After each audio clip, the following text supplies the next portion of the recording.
Oh, sorry, and that was perfectly timed, and I bumped the wrong thing on my screen. Okay, hello there, everyone, and welcome. My name's, as Nathan's just introduced, is Chai. That's kind of the shortened version of my name. The full version is Chaitanya Deva, and Chaitanya means consciousness, and Deva is divine. So that's been a big piece of my journey, really, is like coming into exploring the world from the perspective of both being consciousness, but also wondering and trying to be more conscious. So within this practice today, I'll be exploring, well, the name of the title is Ego, the Great Death. So looking at what ego is and what it's not to some extent, and looking at it from the perspective of the path of enlightenment and within that yogic context. Hi there, Dylan. Nice to see your face there as well. So I've got a couple of people in the studio with me, and I've got one person I can see on the screen as well. And then I've got another camera in a different place. So hopefully I'll be able to engage with you all as we go through this. And hi there, Rosamond. I can see you're coming in as well. Cool. So let's begin by, I want to just soften and come inside so that we start with that process of actually being internally aware. Begin by closing the eyes down if that's a way that you can feel reasonably comfortable, otherwise having a very soft gaze and slightly downcast. Allowing the body to be still.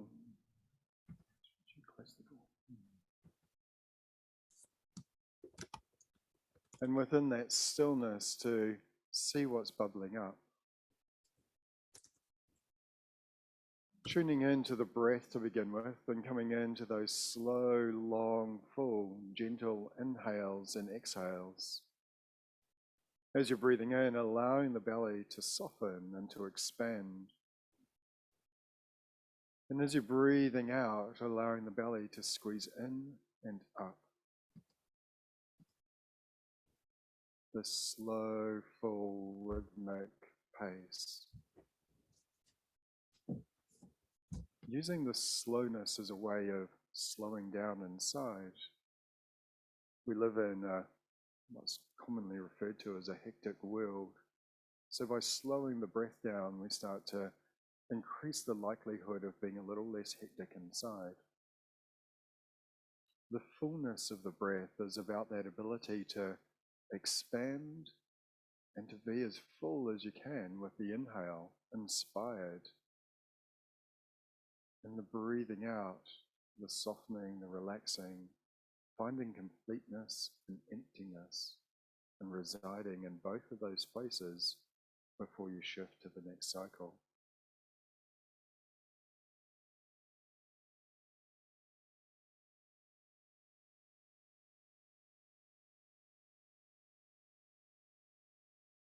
And as you do so, noticing that you can be aware of being aware.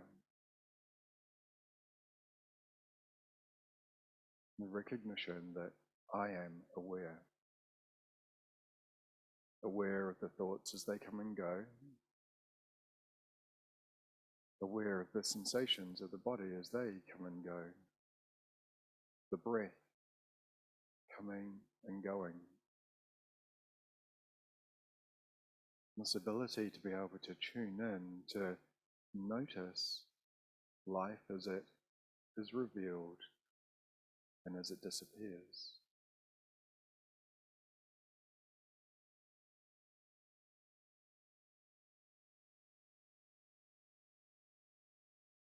What is it that's observing this taking place? What is it that listens to the voice inside?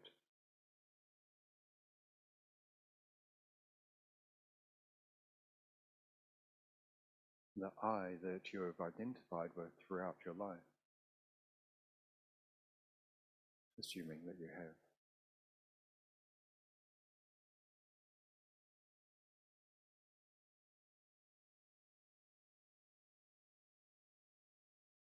And you're welcome to stay in that space with the eyes closed, breathing slowly and fully. Or if you'd like to open and engage a little more, then by all means do so. And feel free to come and go, especially as you're in your own space, to be able to do that.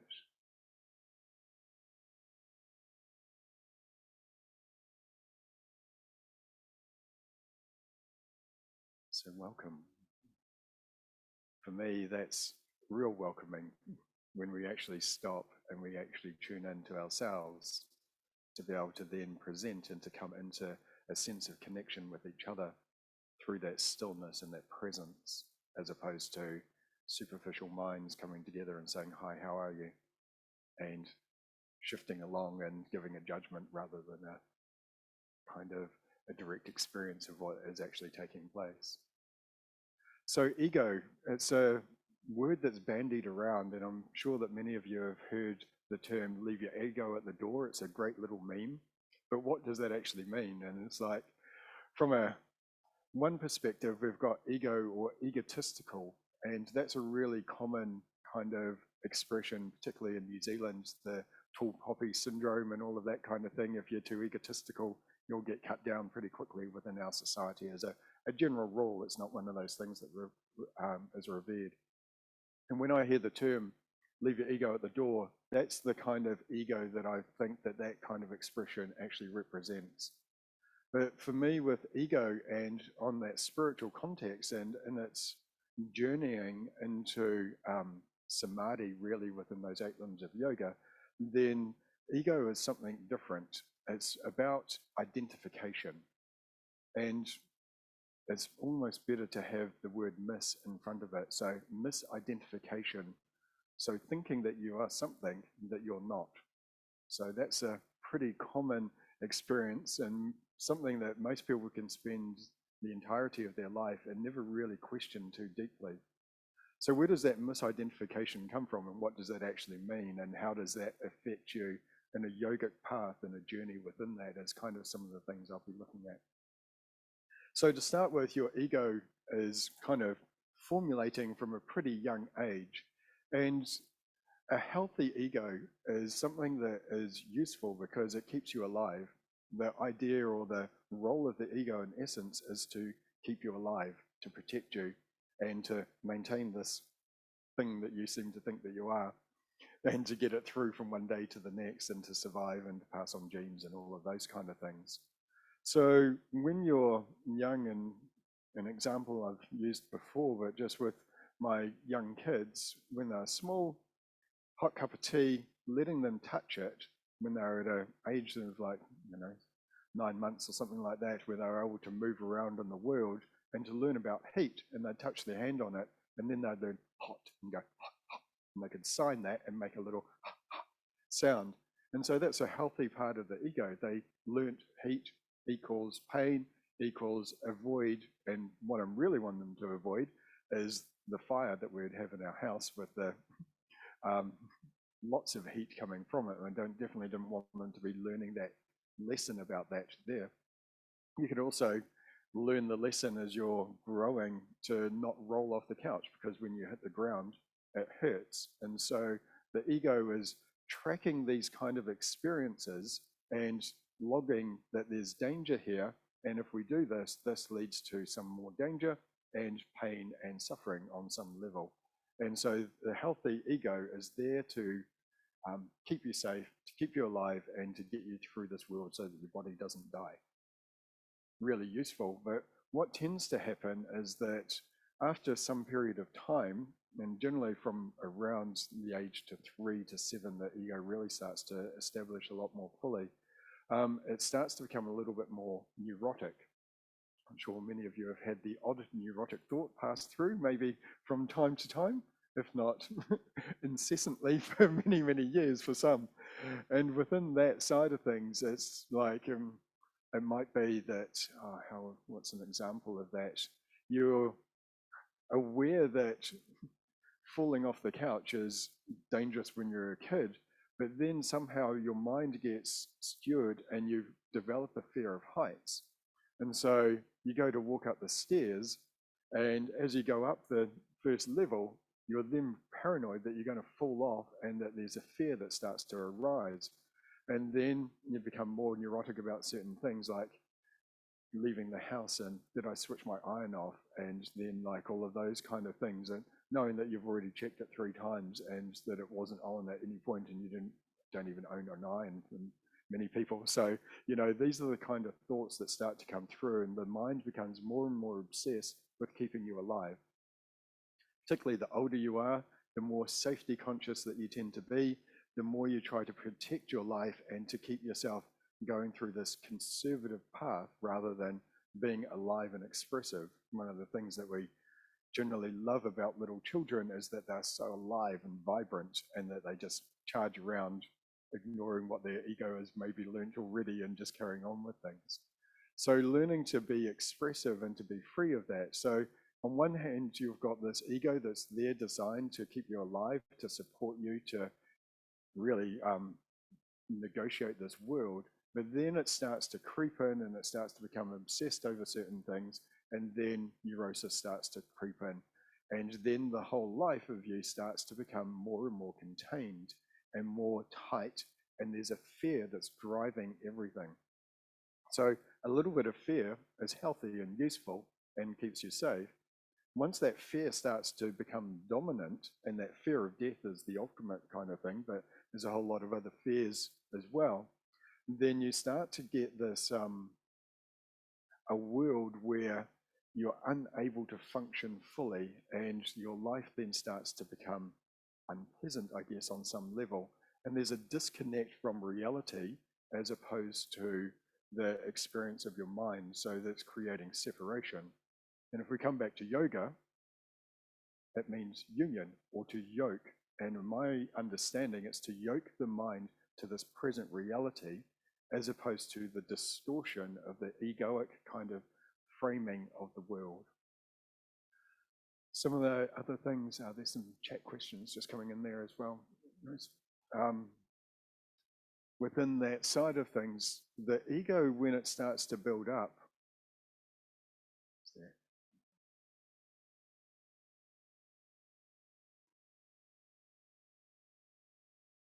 oh, right, okay. That's a technical question. Okay, cool. Thank you for that. What was I going to say?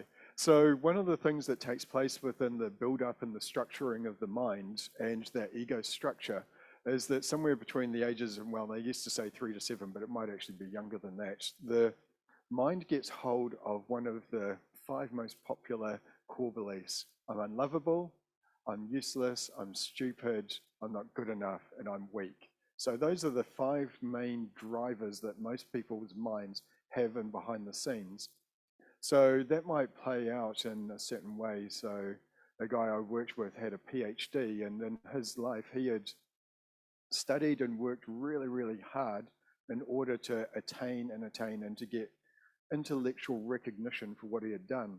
But when he, in the behind the scenes, he had, I'm stupid. And so that was his driver. And even when he got his PhD, which is kind of the ultimate example of like, you're an intelligent person within our society, he then had it in his mind that the university had to have a certain number of PhDs in order to maintain its funding. And so from there, he just believed that his PhD was just the best of the failures. And that's how his mind kind of skewed things so that he still, even with this PhD, was unable to rest and go, actually, I am intelligent, as opposed to I'm stupid. And this driver that's in behind the scenes. So this is what we would call a core belief. But other ways that might come out in a person being a bully or being really violent and shaking and attacking people.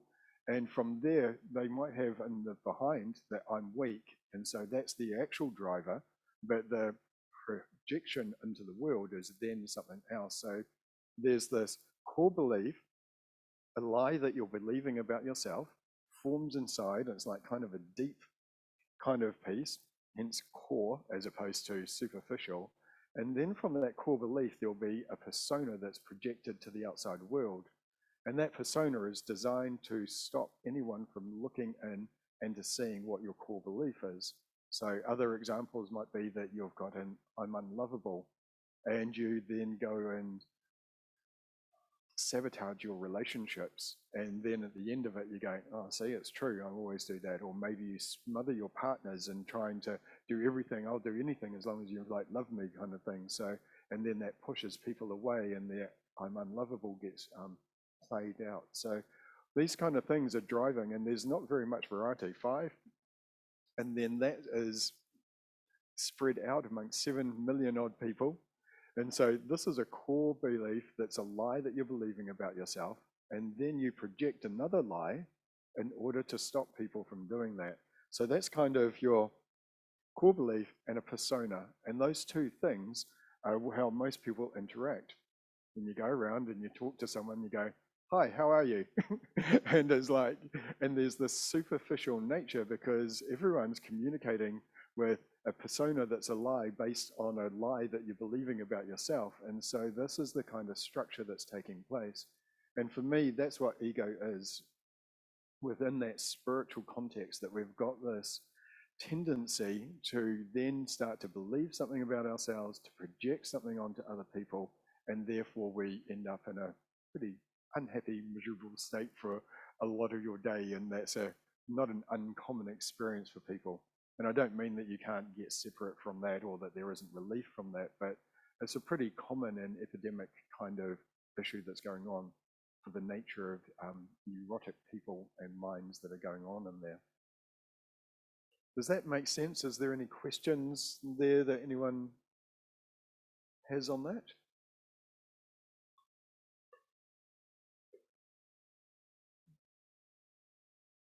Nope.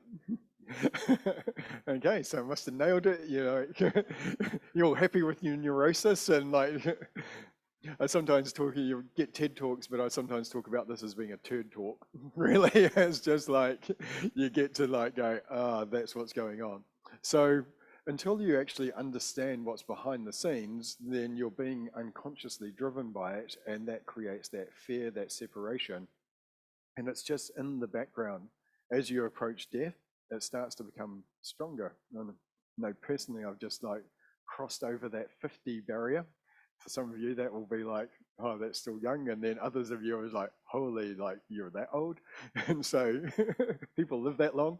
So, you know, within that, I'm just noticing my framing of my mind of just like, oh, I've got like kind of 10 years in order to make money for my retirement, or like, you know, there's like these countdowns that take place. There's that kind of thing that takes place within the mind as it approaches certain aspects within there.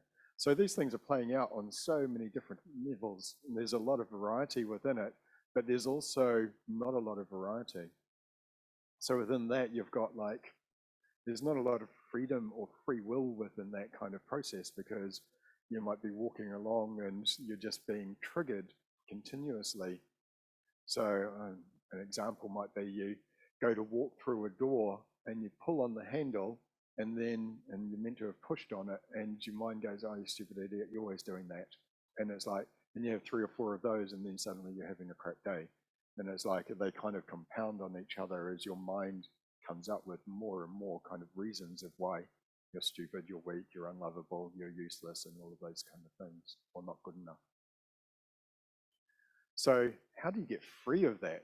I guess is like the more important question, isn't it? Is like, one, you need to be able to identify it, to start to notice when you're getting upset, the chances are that you're believing a lie. And so if you can hold that in your mind when you're like going, or and it's like, okay, I'm like believing a lie about something. What was it that triggered me? Maybe checking in to see what was the sequence of my day, what was my kind of thought patterning taking place within that.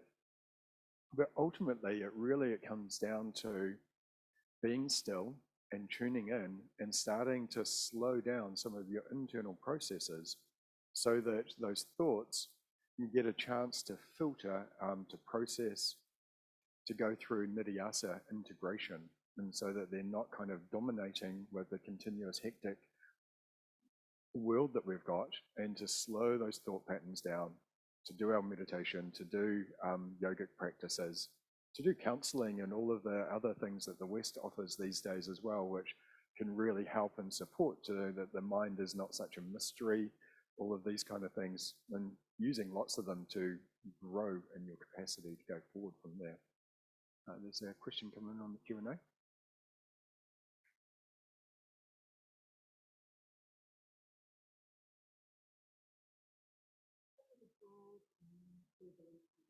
Okay, so I'm unlovable, I'm useless, I'm not good enough, I'm weak, and I'm stupid.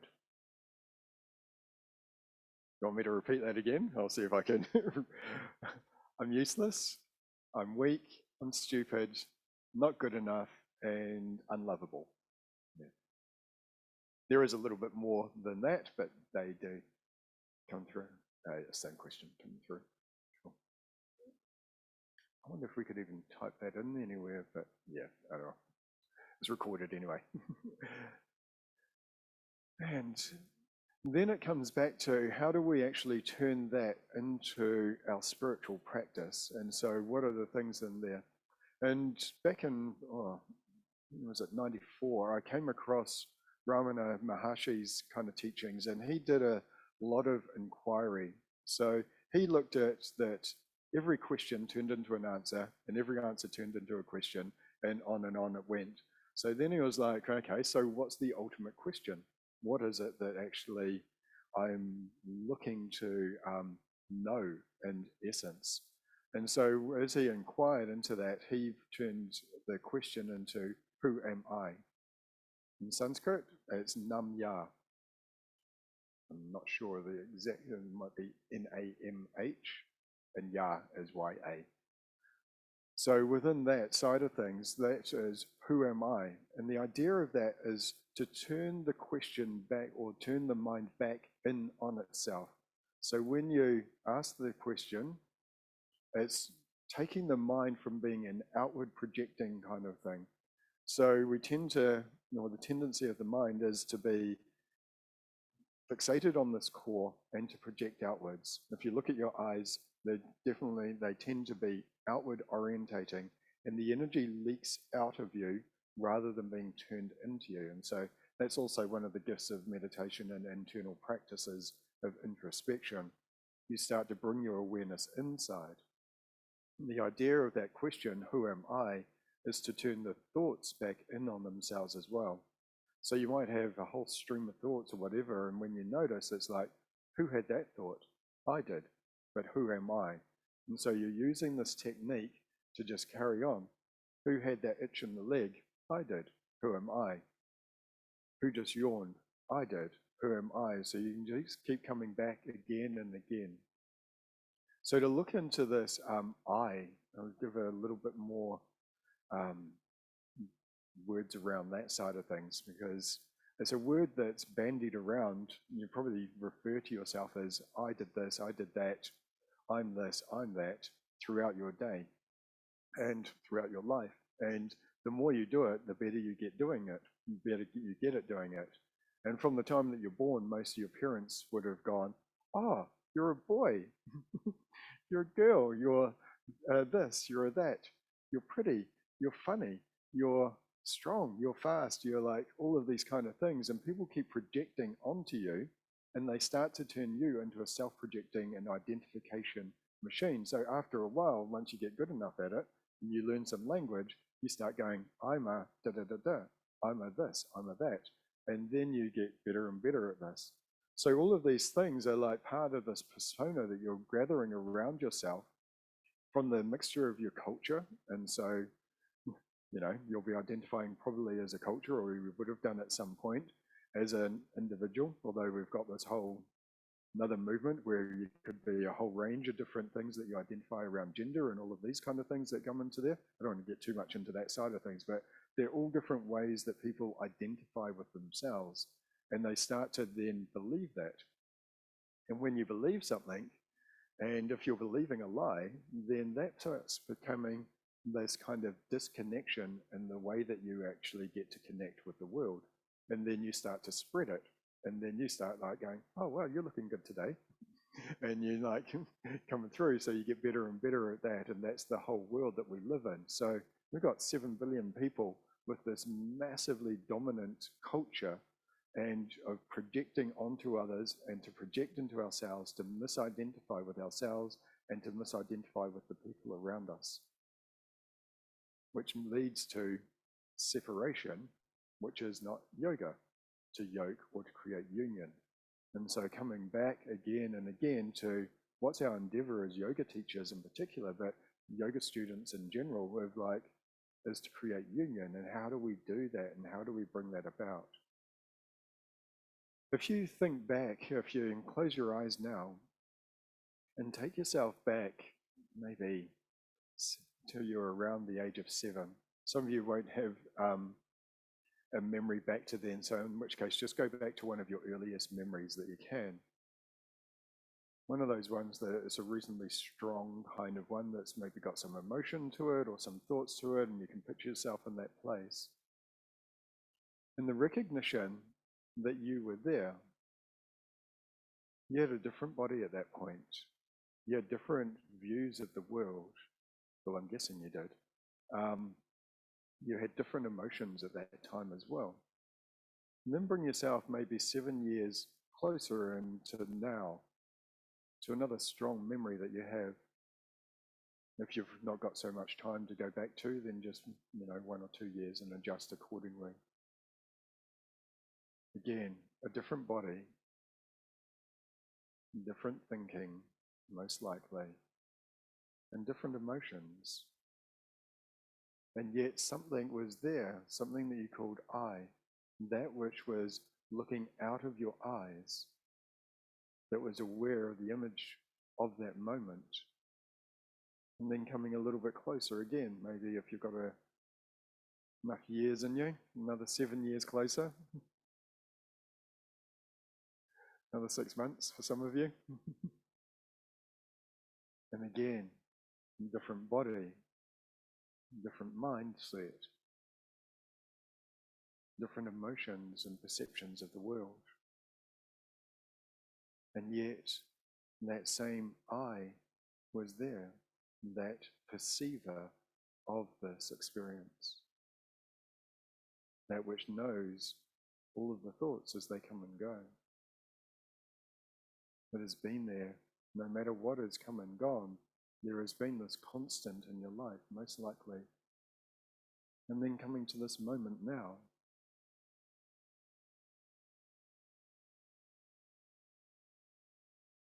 tuning in and being aware of consciousness, conscious of being aware, the witness or the watcher of this moment.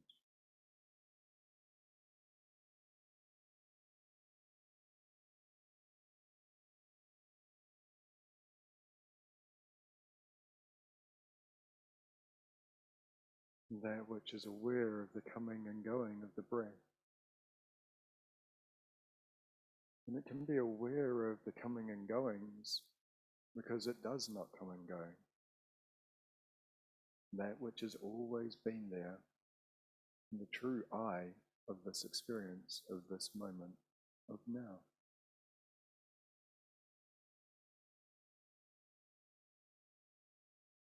You're welcome to carry on experiencing that, or you can bring yourself back into the space.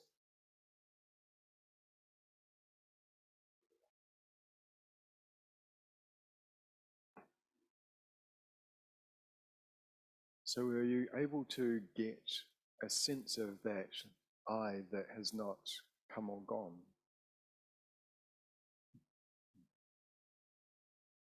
And is there any questions around that?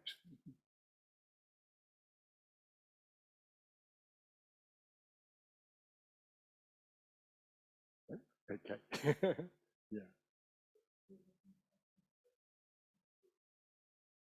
Hmm. So Rose, who's in the room here, has just said there's a sensation of it just being completely neutral. Sometimes I found it to be a very ordinary experience. So often the word enlightenment sounds like, whoo, woo, we're going to have this rockin' party and it's all bliss and love and all of that. But sometimes it's just like, oh, it's just ordinary. It's not spectacular. It's not like benign either. It's just a resting in this moment, this beauty of it, without it being anything more special than the moment that came before. Or that time that you did have some amazing experience is no different to the watcher because it doesn't experience, it just observes.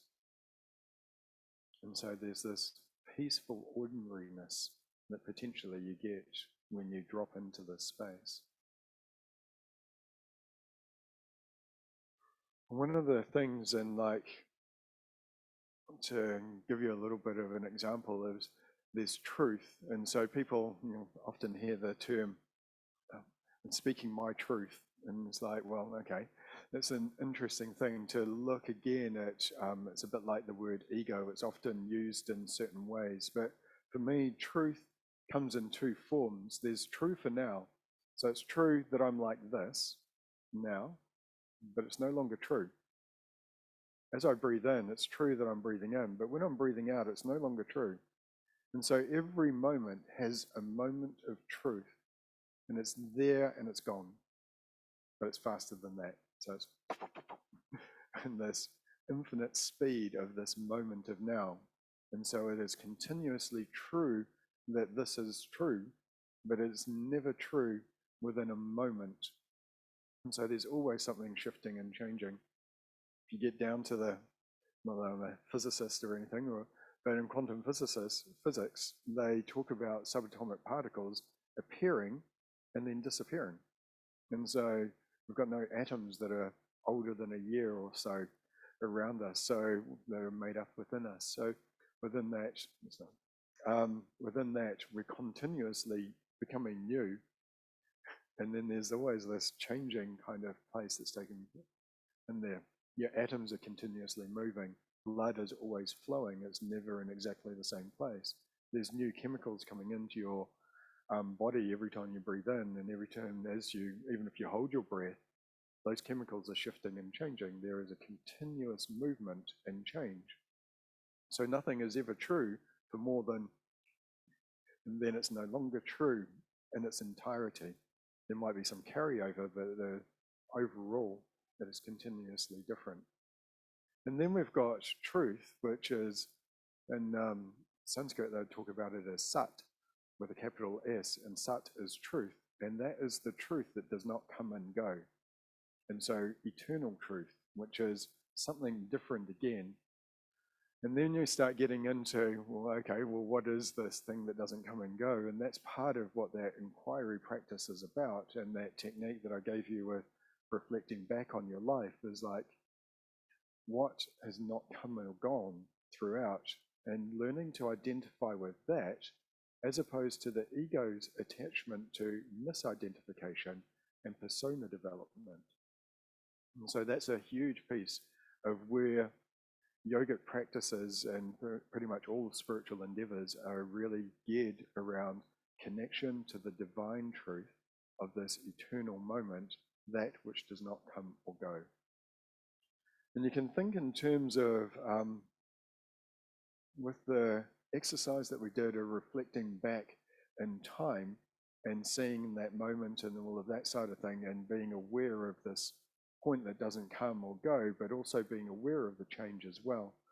So if you've been to Europe and you've been on a train, or if you're sometimes, some of you up in Auckland might have been on trains in Wellington, there's not a lot else in there, certainly there's not in Nelson, where we are.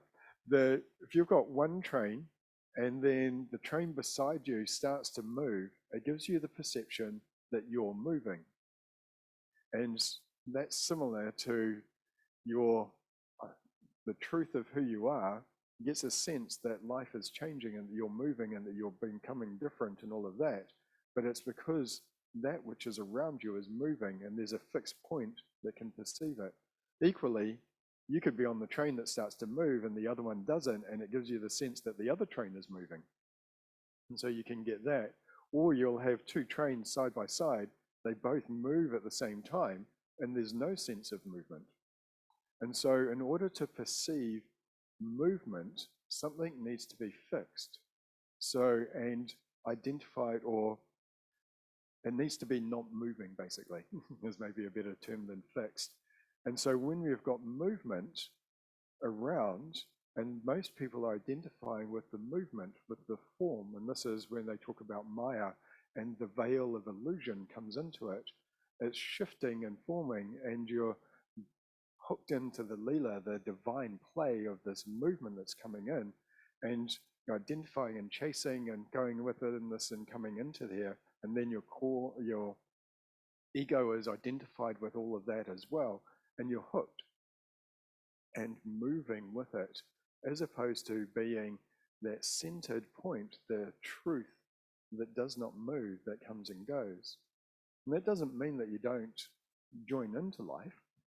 You can still have that fullness of the expression of it, but it's also recognizing the truth of who you are within that movement. And so you can play around with that. And within some of the teachings around Tantra, ultimately it's about that masculine kind of voidness, the nothingness, and then the feminine and movement. And so the feminine energy is not the, I'm not talking about gender here in any way, I'm just talking about the divine masculine and the divine feminine. And so the divine masculine is stillness, it wants death, it wants completeness, it wants emptiness, and all of those kind of things. And then you got the divine feminine, which is all about fullness and expression and creativity and having stuff happen, and it wants to play. And so the two things are continuously playing. Whether or not you identify as masculine or feminine or anything else, there's always some pull inside. There's always this I that is there, and there's always movement taking place. So it's quite a lot of information and words in there. Is there, again, any, I'll stop and just ask if there's any questions or any clarifying things that anyone would like, or experiences of that?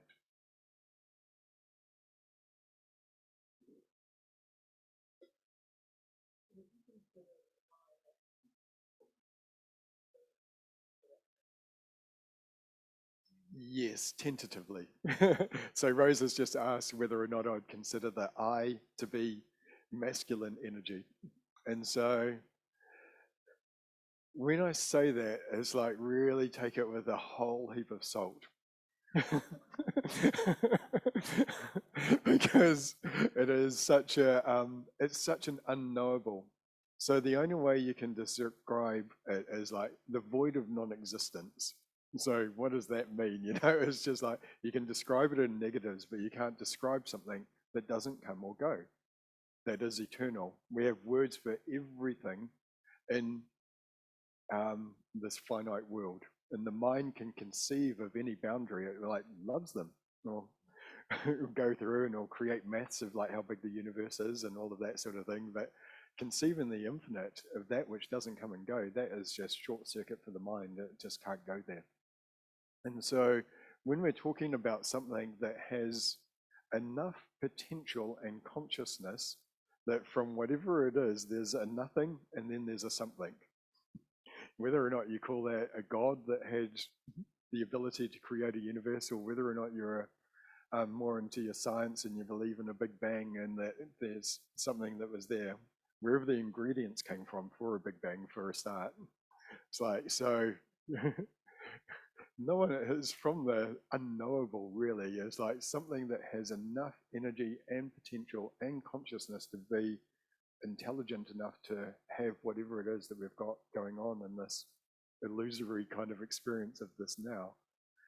To create that, or to for that to come into being, that's beyond, I think, any mind to be able to conceive. And that many people have tried to and created wars over how that might have come about. So when you ask me, is it masculine? It's like, it's kind of got some masculine qualities in there and tendencies. But that's, again, just, it's a finger pointing at the moon. It's not being on the moon. It's just kind of a direction. It's a way of maybe stepping on that way to get to there. The direct experience of that is nothingness. So does that answer your question? And yeah. Any other questions or clarifications required in there?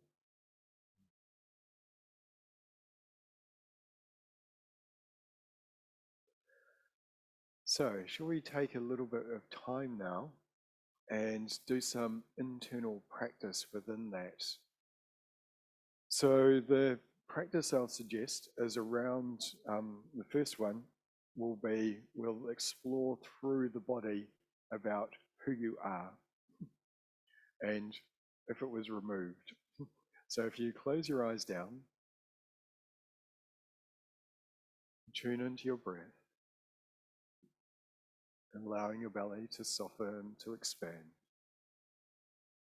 as you inhale, and squeezing it in gently and up as you breathe out. Coming into a soft, slow, full, but rhythmic flow, or as near to that as you can at this point.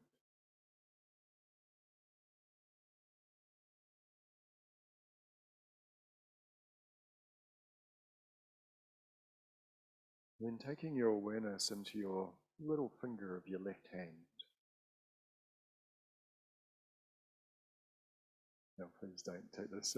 If your finger was removed in a lovely way and was no longer there, would you still be you?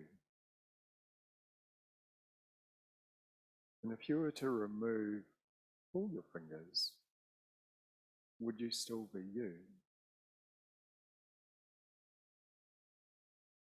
If the entirety of that left arm was gone, would the you, or really, would the I still remain? If the right arm was gone, right leg, is the I still there? Left leg,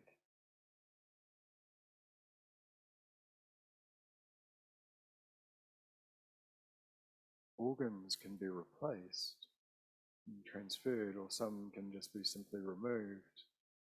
Well, not simply, but complicatedly removed. If you lose them, is the I still there?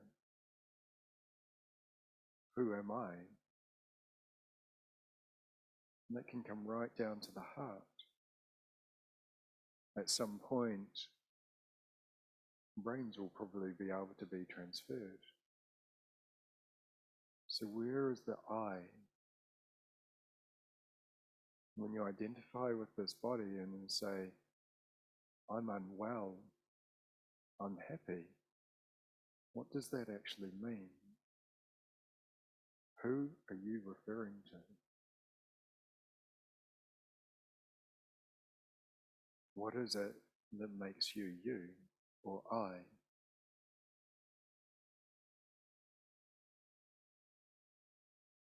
I'm breathing in. I'm breathing out.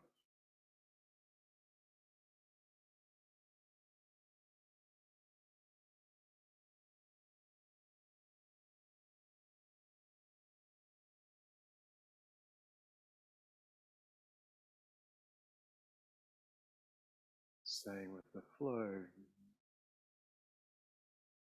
As you notice things that come and go, whether or not be the breath, tinglings and pulsings, maybe aches in the knees or whatever it is that you've got going on in the body. As you notice them, ask, who is having that sensation? I am. Who am I? Or perhaps it's an emotion or a feeling that comes. Who is having that emotion or feeling? I am. But who am I?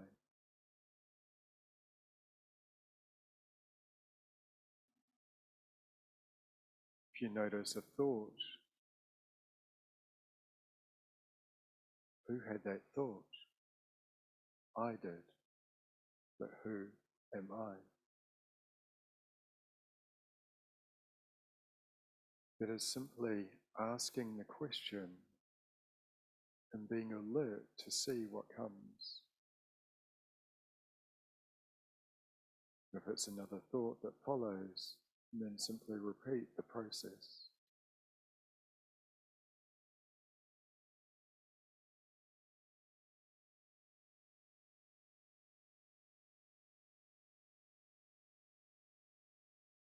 Or for those who like the Sanskrit, Nam Ya. Who am I?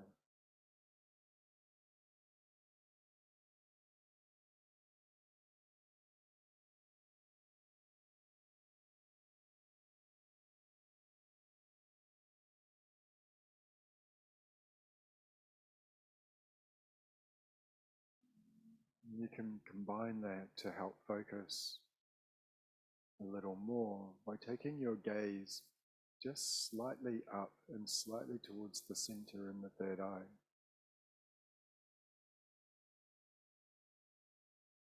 Holding focus and attention in this space as you inquire into Nam Ya, who am I?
If you start to wander off, bringing the eyes under control again, focusing towards the third eye, inquiring who had that sensation, emotion, thought.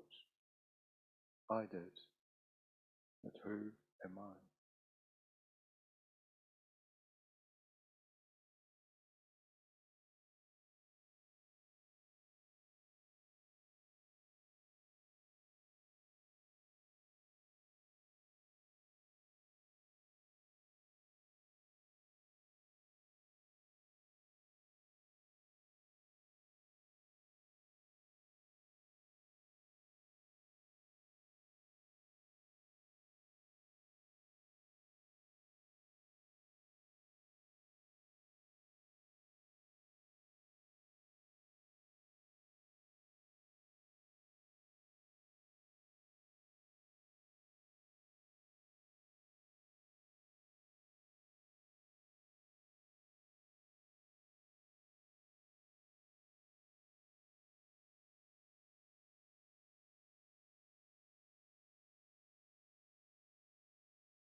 as you do this practice, what are you starting to notice?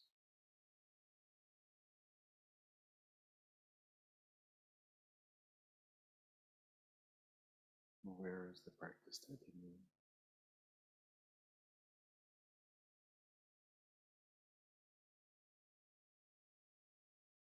Is there a you to take anything?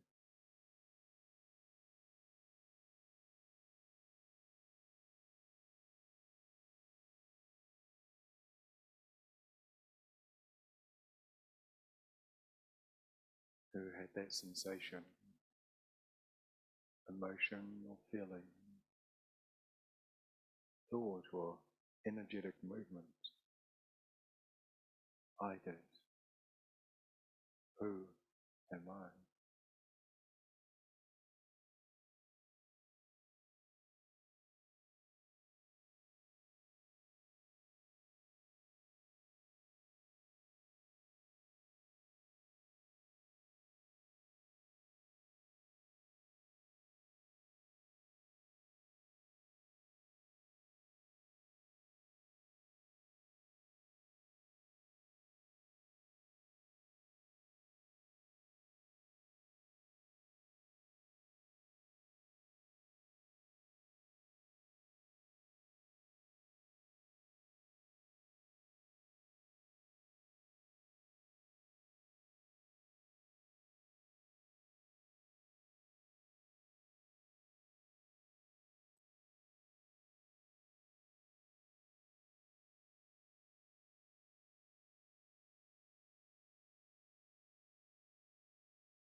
You're welcome to stay in that space, keeping the eyes closed and inquiring within.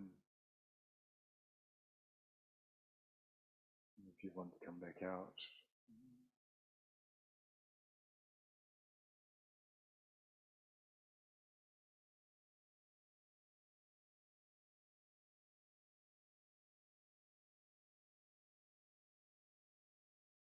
so this is a solo practice version of it, but it's also a practice that can be done with a partner. You can do it while maintaining eye contact. When one person asks, "Tell me who you are," and then giving space for the other person to respond about their direct experience of that moment.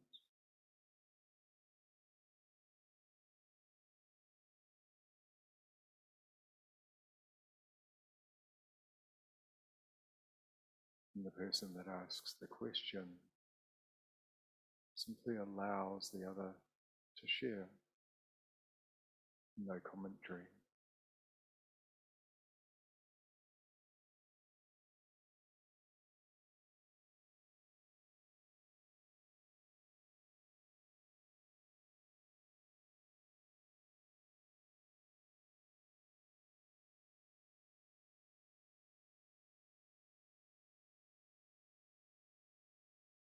You can use the practice when you notice yourself getting irritated in traffic.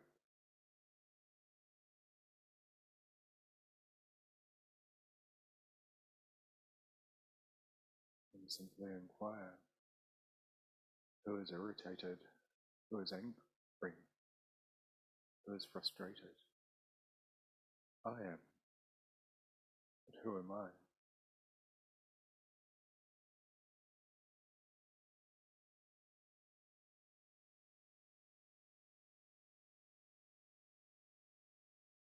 When you're falling in love, inquire, who is feeling this love? I am, but who am I?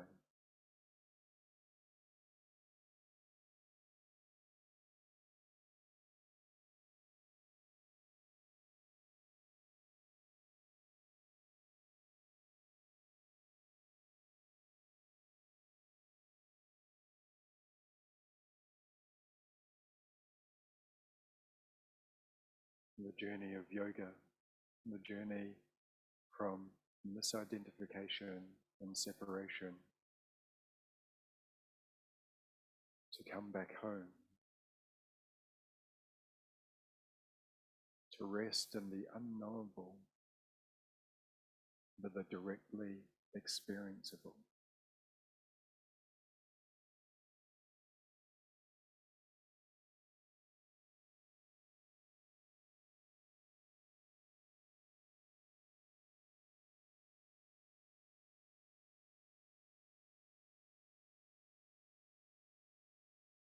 To see where this inquiry guides you in your life, the life of the I.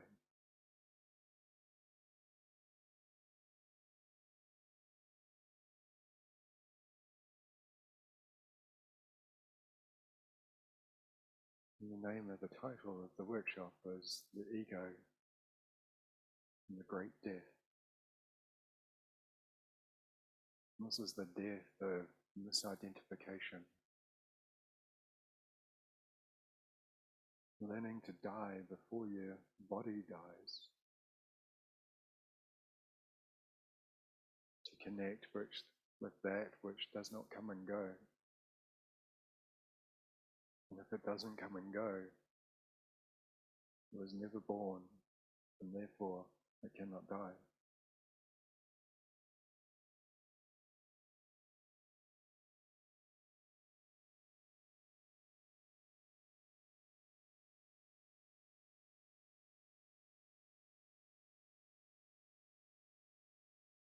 It's coming to the last minute or so of the workshop.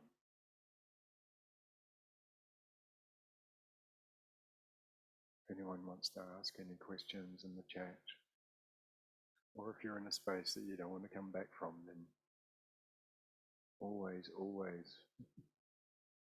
take that space.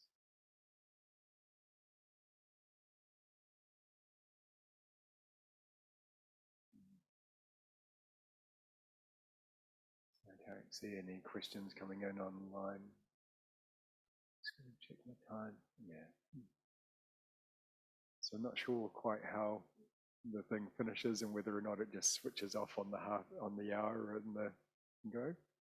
So thank you everyone for sharing. Do you have more information about that, Nathan, if you're there? Thank you, Chai. You're welcome if you're finished and there's no questions. You're welcome to end the session. Okay. Yeah. Thank you. So thank you for sharing this with me. It's kind of my passion, really. It's the thing that's kind of driven me. When I first came across that, who am I was in India at the time, and I just wrote it on my 3 walls so that when I sat up in the morning, if I looked right, left, or straight ahead, the question was there, and it's really kind of guided and directed my journey of life for this last 20 odd years. So thank you for sharing, and I hope that gave you some support to die before you die.